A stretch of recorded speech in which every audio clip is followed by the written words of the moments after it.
UU perampasan aset itu memang inisiatif dari pemerintah dan terus kita dorong agar itu bisa segera diselesaikan oleh DPR dan ini prosesnya sudah berjalan.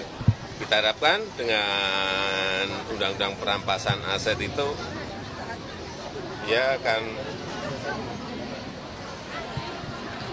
memudahkan proses-proses utamanya dalam tindak pidana korupsi untuk menyelesaikan setelah terbukti karena Pak ini memang pembelajaran buat kita semua. Ya jujur kita mungkin agak terlambat mendigitalisasi hampir semua dengan Simbara. Semua kementerian kita dorong untuk digitalisasi dan itu kita linkkan pada sisi Simbara ini. Nah Simbara ini memang sudah berhasil kita lakukan untuk batubara. Sehingga batubara kita tahu persis asalnya dari mana, jumlahnya berapa, grade-nya dan seterusnya kita tahu. Dengan begitu kita bisa menarik pajaknya dan menarik royaltinya dengan benar karena dia tidak bisa ekspor tanpa melakukan itu semua. Jadi itu semua dilakukan secara otomatis. Sekarang ini saya sedang mengejar SDM supaya sistem di SDM selesai. Untuk itu nanti kita akan masukkan ini segera timah ke dalam sistem ini. Nanti timah masuk ke sistem ini kita bisa men-trace asalnya dari timahnya dari mana, tempat yang benar nggak. Nah kalau ini sudah tempat benar, kita sudah bayar pajak belum, sudah bayar royalti belum, dan itu berdampak pada penerimaan negara. Karena seperti batu bara itu kalau saya tidak dulu hampir 40% naik penerimaan negara karena tidak bisa main-main lagi. Dan secara otomatis sistem ini juga bisa memblok, dia tidak bisa ekspor kalau dia belum menyelesaikan. Sandra Dewi bakal jadi tersangka buntut korupsi Harvey Moise.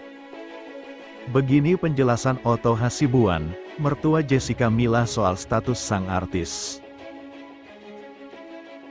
Sandra Dewi baru saja diperiksa oleh Kejaksaan Agung pada Kamis, tanggal 4 April tahun 2024, lalu.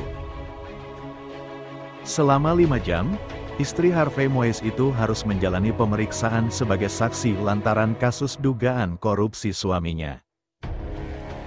Lalu, bagaimanakah kira-kira nasib Sandra Dewi nantinya? Apakah ia akan menyusul Harvey Moise sebagai tersangka dugaan korupsi timah? Otto Hasibuan, pengacara senior sekaligus mertua Jessica Mila, angkat bicara. Menurut Otto, Sandra Dewi belum tentu akan menjadi tersangka. Hal ini dikarenakan peran Sandra sendiri hanya sebagai istri yang dituduh. Otto mengingatkan agar masyarakat dan media tak menghakimi Sandra Dewi dan bahkan suaminya, Harvey Moise. Saya kira kita tidak boleh terlalu awal judge. Kita menganut prinsip praduga tidak bersalah. Sandra Dewi kan hanya istri yang dituduh. Sekarang ini suaminya. Suaminya juga belum tentu bersalah. Dia kan hanya jadi tersangka, ujarnya saat diwawancara di akun YouTube Intens Investigasi pada Senin, tanggal 8 April tahun 2024. Lebih lanjut, Otto menyebut bahwa status Sandra Dewi dan Harvey Moise akan ditentukan oleh proses hukum. Menurut Otto, seseorang tidak bisa dikatakan melakukan tindak pidana sebelum adanya putusan pengadilan. Prinsip hukum akan menentukannya. Jadi kita tidak bisa menyatakan dia melakukan suatu tindak pidana sebelum putusan keadilan, lanjutnya lagi. Mertua Sandra Dewi itu menyebut bahwa untuk sementara ini, ibu dua anak itu hanyalah menerima uang dan hadiah dari suaminya. Apalagi Sandra. Sandra kan istri. Bagaimana seorang istri bisa dikatakan terlibat dalam suatu perbuatan kalau dia hanya menerima uang itu dari suaminya? Tanya Otto. Ayah Yakub Hasibuan itu menyebut, masyarakat harus lebih hati-hati karena Sandra Dewi belum tentu dikatakan terlibat. Kecuali kalau dia terlibat langsung dalam tindakan suaminya. Belum bisa dinyatakan terlibat. Kita harus hati-hati.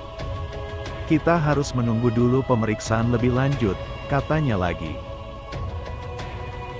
Otto Hasibuan kemudian menyebut bahwa dirinya tak membela orang yang melakukan korupsi. Ia hanya ingin menunggu proses hukum berlanjut dan tak ingin menzolimi Sandra Dewi. Saya tidak membela orang yang melakukan korupsi. Saya tidak bisa menzolimi atau menyatakan suatu hal yang saya tidak tahu benar. Kita tunggu ajalah, tutupnya. Harvey Moise ditangkap pada Rabu, tanggal 27 Maret tahun 2024, atas dugaan korupsi timah. Ia ditetapkan sebagai tersangka dan langsung digelandang dari kantor Kejaksaan Agung pada malam hari. Melansir dari Tribun News, Kejaksaan Agung menyita beberapa harta suami Sandra Dewi itu seperti jam mewah dan juga mobil Rolls-Royce serta Mini Cooper.